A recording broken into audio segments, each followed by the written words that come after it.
Olá, tudo bem com você? Hoje esse vídeo vai falar sobre a transformação de certos impulsos que nós temos em nossa alma em sentimentos e como isso serve para construir a nossa razão. Ou seja, em uma palavra, em uma única frase, né, eu sintetizaria dizendo que ser sentimental é o que de mais racional você pode fazer.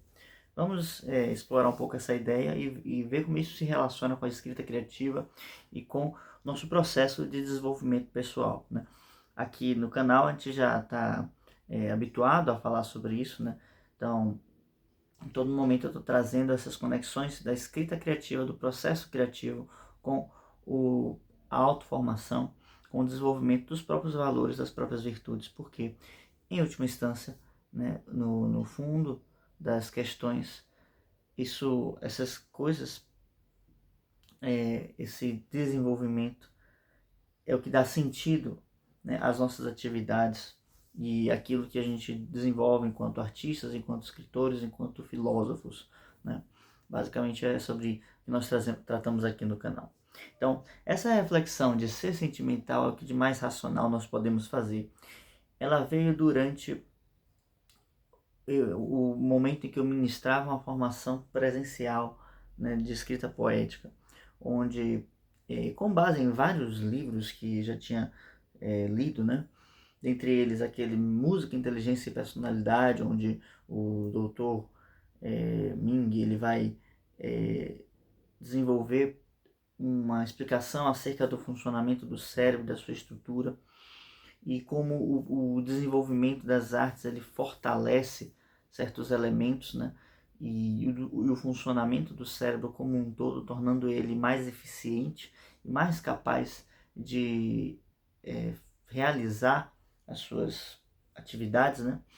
E trazendo o cérebro como uma espécie de mapa que faz com que todas as nossas ações estejam ali de alguma forma, né? Como se através da leitura cerebral de alguém você consiga saber os hábitos daquela pessoa através das sinapses que estão fortalecidas e das que não estão. Basicamente é isso.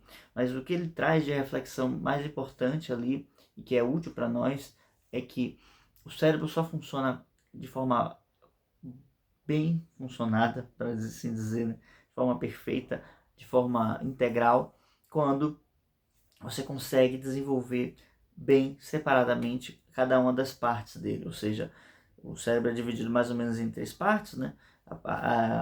O córtex pré-frontal, eu não vou lembrar das outras duas, mas uma que está relacionada com o desenvolvimento motor e a outra com os elementos emocionais, né? E essas três partes precisam ser bem desenvolvidas separadamente, que, do contrário, elas não vão funcionar bem em conjunto. Isso faz com que o cérebro sempre acabe funcionando com uma certa defasagem, porque os caminhos que são utilizados, eles não estão bem, vamos assim, dizer assim, lubrificados, né? Não se passa ninguém por ali, então fica aquela trilha abandonada, né? Cheia de, de ervas daninhas na frente. Do contrário, uma trilha que está ativa, né, ela sempre tem o seu percurso bem claro, muito bem demarcado, tá bem?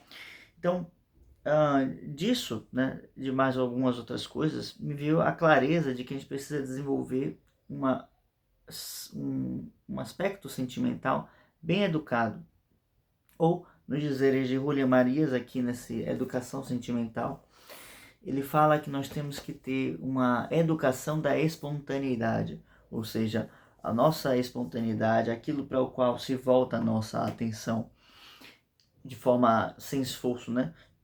Ela precisa ser trabalhada, precisa ser desenvolvida. E nisso que consiste educar os sentimentos, ou a educação sentimental. E, do meu ponto de vista, ser sentimental é desenvolver essa sensibilidade, esse refinamento. Assim como a gente falou em outros vídeos aqui sobre uma intelecção profunda, né? E que essa intelecção profunda é chegar nas camadas mais profundas da nossa consciência através de um pensamento, de uma meditação que é muito consistente e muito constante. Também, vamos dizer assim, a sensibilização profunda, bom, se nós podemos colocar um termo para isso, seria essa sensibilidade que está educada, que está desenvolvida. Então, a educação da sensibilidade, um desenvolvimento de uma espontaneidade que está bem direcionada para o quê? Para aquilo que é mais nobre, para aquilo que é melhor, para aquilo que nos fortalece em termos gerais. Quando eu falo em fortalecer, não é simplesmente uma força física, obviamente. É também uma força mental e também uma força emocional. Que não quer dizer frieza, não quer dizer uma produtividade assim, né, exacerbada. Na verdade, consiste, principalmente quando a gente fala da mente, em ter claro alguns valores morais, principalmente. E nos sentimentos, ter aqueles que nos dão uma certa pureza e nos dão uma certa unidade, né? Porque todos já passaram por isso, né? E o tempo todo a gente deseja coisas, né? Vamos pensar assim. O emocional é aquele campo onde se manifestam os nossos desejos, né? Onde a gente sente certa atração por algumas coisas. E essas coisas muitas vezes são contraditórias, né? No caso, eu posso ter um desejo, uma atração por sorvete ou por comidas muito gordurosas e ao mesmo tempo ter uma atração, um desejo por ter um corpo sarado, um corpo bem definido, um corpo forte. E essas duas coisas são diametralmente opostas. Não conseguimos gerar uma linha de coerência entre essas duas coisas, porque são coisas as quais elas não conversam, né? Elas caminham para direções opostas, elas se atrapalham, não são capazes de estarem sendo cultivadas na mesma intensidade, né? Do contrário, elas vão anular uma a outra, né? Ou seja, para eu conseguir um corpo saudável e sarado e forte, eu vou precisar abdicar algumas vezes do sorvete e de outras coisas que, né, me gerem certas questões. Então, esse é um exemplo simples apenas para entender isso, que muitas vezes nosso mundo emocional fica confundido e bagunçado por desejos diferentes que nós temos, que são contraditórios, que se matam uns aos outros. É interessante que uma pessoa que sabe cultivar bem, né, plantas, sabe que quais ou plantas ou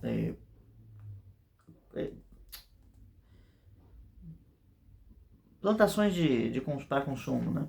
Sabe quais culturas, quais espécies devem ser cultivadas juntas e quais devem ser cultivadas separadas.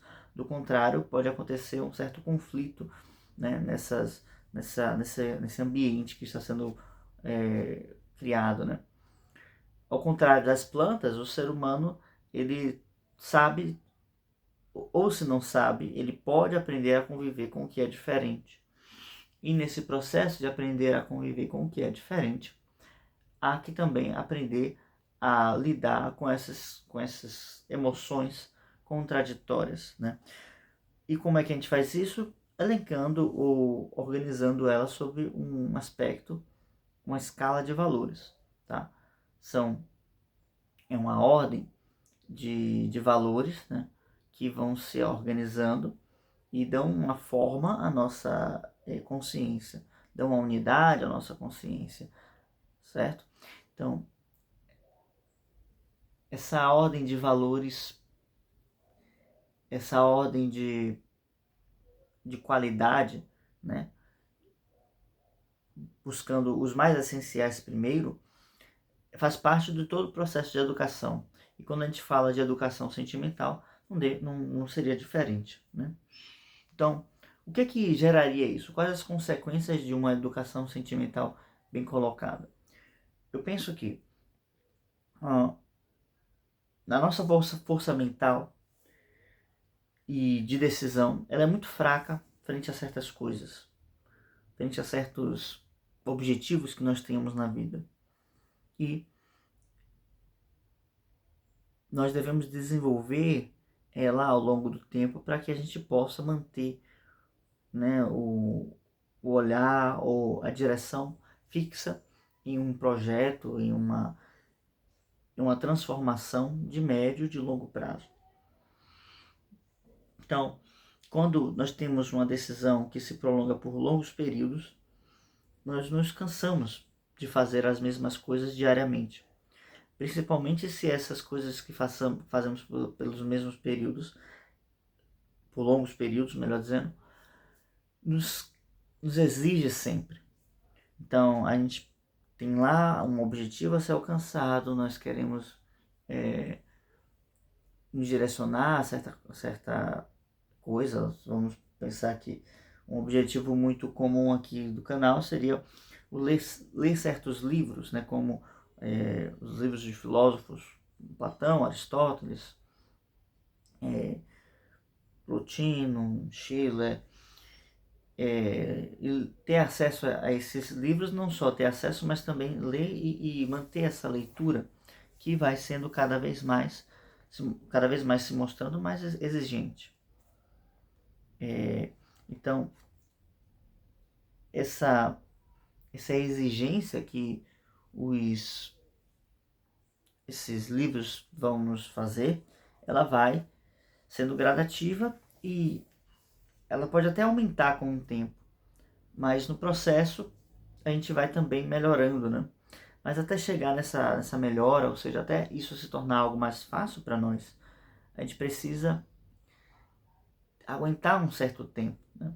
E não é 1, 2, 3 meses, é assim, um processo de alguns anos, né, dessa formação. E é claro que por hábito a gente pode acabar até lendo, mas uma coisa é ter o hábito da leitura, outra coisa é ter a capacidade de acessar intelecções mais profundas, né? Entendimentos mais profundos sobre aquele mesmo assunto que estamos discutindo, ou que estamos lendo, ou que estamos buscando compreender. E por isso mesmo a gente lê os mesmos livros de filosofia várias vezes, porque não conseguimos pegar a profundidade toda que está ali numa primeira lida, né? Existem vários significados e várias camadas que estão ali subjacentes e meio que compactadas, né? Que a gente deve aprender a como descompactar isso, aprender a como traduzir isso, né? E sintetizar e ressintetizar e dessintetizar, né? Com processos mentais que a gente vai ampliando e comprimindo, né, o mesmo pensamento. E assim, entender isso, né? Então, esse processo ele é longo e a nossa decisão, a nossa capacidade de decisão e de manter uma escolha, ela é muito fraca. Então, assim, quando falta essa força mental, deve entrar, então, uma força emocional para fortalecer a nossa caminhada. Então, nesse caso, ser sentimental é o mais racional que nós podemos fazer, porque no momento em que eu tenho um amor por essas coisas, no momento em que eu tenho um amor pela verdade, um amor pela beleza, pelos poemas, pelos livros, eu consigo então, por amor àquilo, por gostar daqueles elementos, e daqueles ensinamentos, eu consigo continuar na minha caminhada, né? Muitas coisas nós podemos fazer sem querer fazer ou por estar obrigado, né? Por exemplo, como muitas vezes a gente vai trabalhar sem uma vontade, né? Um desejo de estar trabalhando, mas porque nós adquirimos aquele hábito, né? De fazer com que as coisas, né? Se movimentem, né? Fazer a roda girar, né? Então a gente já adquiriu uma estrutura suficiente para poder se manter trabalhando, se manter desenvolvendo aquele trabalho.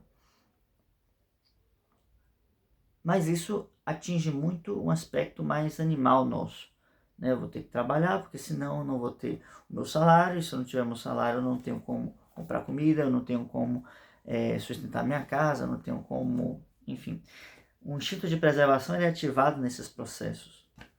Mas para aquilo no que tange ao conhecimento, no que tange ao nosso desenvolvimento interior, a nossa vida espiritual, ao desenvolvimento da nossa alma, para essas coisas, a sobrevivência muitas vezes não vai chamar a atenção disso.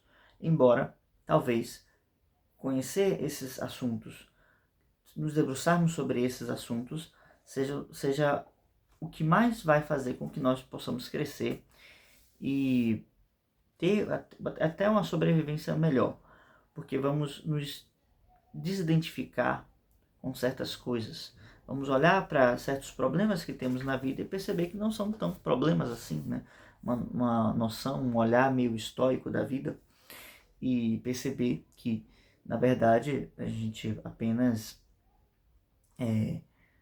observa as coisas de forma muito, né, dramáticas, vamos dizer assim. E que muitas vezes, muitas coisas não dependem de nós, né? Eu acho que eu vou fazer um vídeo só relacionando elementos da arte com o estoicismo, né? Embora isso possa parecer uma coisa meio estranha, né, a princípio, mas tem muitas coisas a ver, tá bem? E se vai falando, se você consegue fazer essas relações, é porque você consegue encontrar os elementos de conexão, os elos de conexão mais profundos, né? Então, tudo isso aqui que eu expus tem certas camadas e níveis, né? Muitas vezes, por saber que alguma coisa é boa para nós vamos buscá-la. Mas ainda assim, eu reforço e eu acredito que nossa força para buscar ainda aquilo que é bom para nós é muito fraca. Porque os benefícios não são imediatos. E a gente tem dificuldade de se colocar num processo que exige da nossa concentração, das nossas faculdades superiores. Novamente, ser sentimental é o mais racional que nós podemos fazer, porque no momento em que eu desenvolvo aquele apreço por aquilo, o desejo por aquela atividade em si, o pessoal fala hoje de focar no processo, né? No momento em que eu consigo gostar desse processo, desse estilo de vida, tudo se facilita. É uma coisa diferente, um pensamento diferente, né? Porque assim, geralmente a gente fala que o mais racional é escolher pela razão e simplesmente tomar as decisões, né? E percebendo que isso não é suficiente, a gente fala dessa ideia de, bom, foco no processo e, no pouco todo dia, né? Todo dia eu faço algo e desenvolvo esse processo, né? No caso do processo de leitura, é leitura, né? Você lê todo dia um pouco e anota e reflete sobre isso. Mas, quando a gente fala de focar no processo, eu adiciono isso de você poder amar esse processo como uma mudança de vida real que está acontecendo, né? Esse processo que é doloroso no começo, nada mais é do que os nossos velhos hábitos tentando lutar contra nós mesmos para não serem abandonados, né? Então, a razão em si, ela não vai bastar. Não vai bastar que nossa inteligência consiga perceber o que é melhor para nós. É necessário que seja travada uma batalha. E nessa batalha nós vamos buscar esse melhor para nós. Então, aí, quando chegamos nesse ponto de que estamos numa batalha, que estamos desenvolvendo, né, nos fortalecendo dia a dia, e nós gostamos desse ponto, dessa batalha, as coisas mudam para nós. Mudam de uma forma em que a gente consegue observar o processo como um todo e desenvolver, né,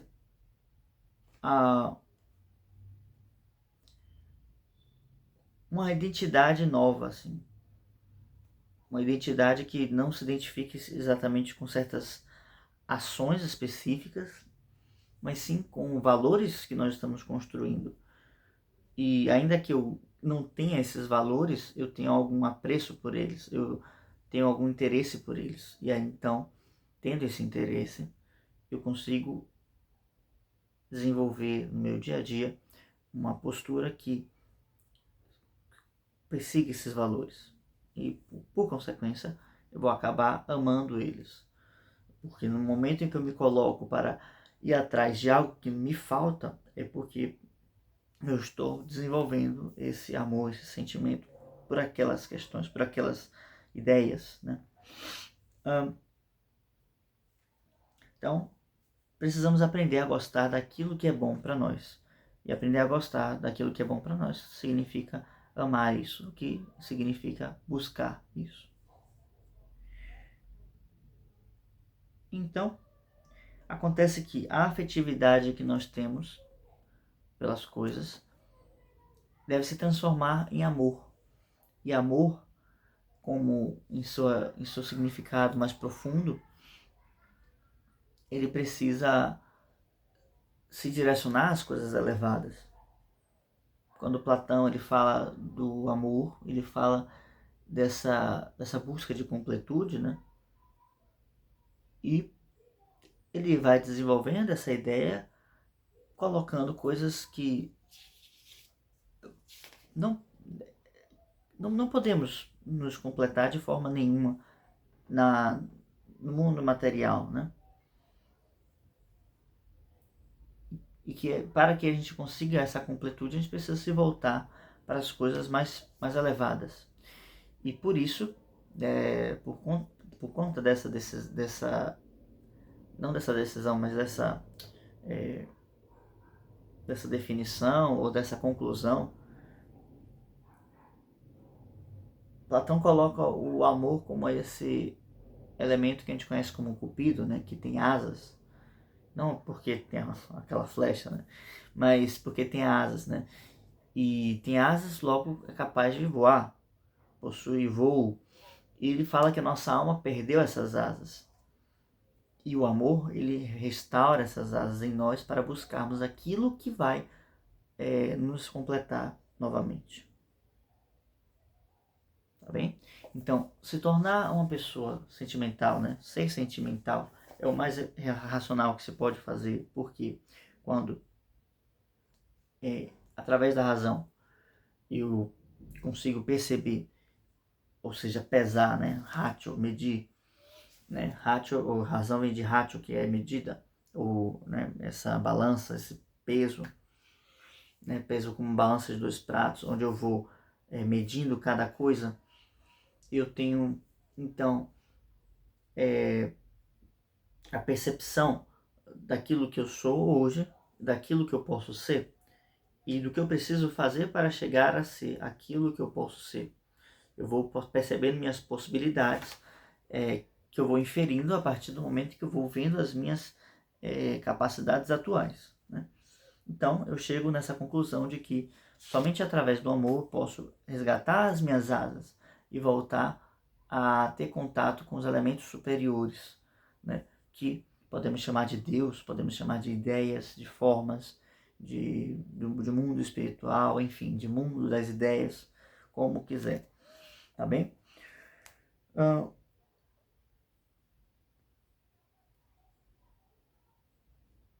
Eu acho que eu perdi o papel aqui, certo? Então, o amor deve se transmutar, a afetividade deve se transmutar em amor. E o amor, ele precisa ser direcionado às coisas elevadas, porque essa é a sua verdadeira natureza. Do contrário, ele é apenas afetividade, tá bem? E se nós não fizermos isso, né, não trabalharmos dessa forma, não desenvolvermos esse amor, esse sentimento, o que vai acontecer conosco? Vamos ser como pessoas de muito bom intelecto, mas que não têm vigor para buscar, para se tornar aquilo que estuda, aquilo que admira. Uma imagem que eu trouxe para isso, não é uma metáfora, né? Seremos como cavaleiros que carregam o próprio cavalo, porque o cavalo já cansou, já ficou esbaforido, né? Então, numa leitura simbólica clássica, a gente tem que o cavaleiro, ele representa esse elemento, né, espiritual, né? O, o cavalo ele representa a parte material, né? E não, e as suas, voltando aqui, o cavaleiro ele é a alma, né? O espírito, né? E o cavalo ele é a sua parte, vamos dizer assim, a sua parte material, né? Seu corpo, com suas emoções. E talvez então as suas armas, as suas ferramentas seriam então o elemento concreto ao qual ele efetivamente realiza a sua tarefa, a sua atividade, tá bem? Então, esse elemento concreto através do qual ele pode chegar a concluir aquilo que ele viria a concluir. Então, podemos fazer uma pequena analogia, né? Um cavaleiro, ele precisa, para chegar ou cumprir o seu desafio, né? Vamos lá, matar o seu dragão, ele pode muito bem fazer isso a pé, com suas armas, né? Somente o espírito e as armas, a matéria. Mas todo mundo, ninguém seria louco de dizer que ele não faria isso de forma muito mais rápida e muito mais eficaz usando um cavalo. Então é mais ou menos essa analogia. Sem contar que a gente pode acabar cansando no meio do caminho, né? E um cavalo vai permitir que a gente tenha esse ânimo para continuar, vamos dizer assim.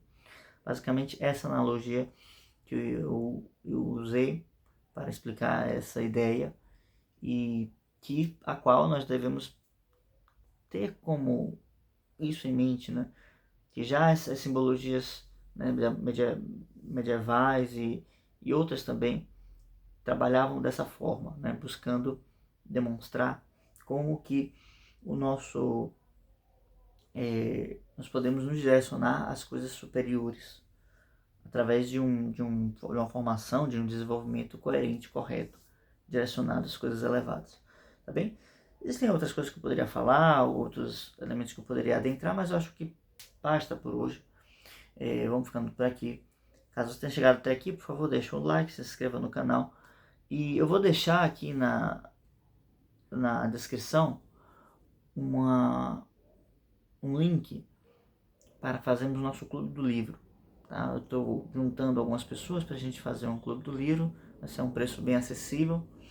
E eu vou deixar o link aqui na descrição, caso você tenha interesse para acessar e falar lá comigo ou com o meu camarada aqui, né, do canal. Tá bem? Vamos ficando por aqui então. Caso tenha alguma dúvida, deixe nos comentários. E até mais. Tchau, tchau.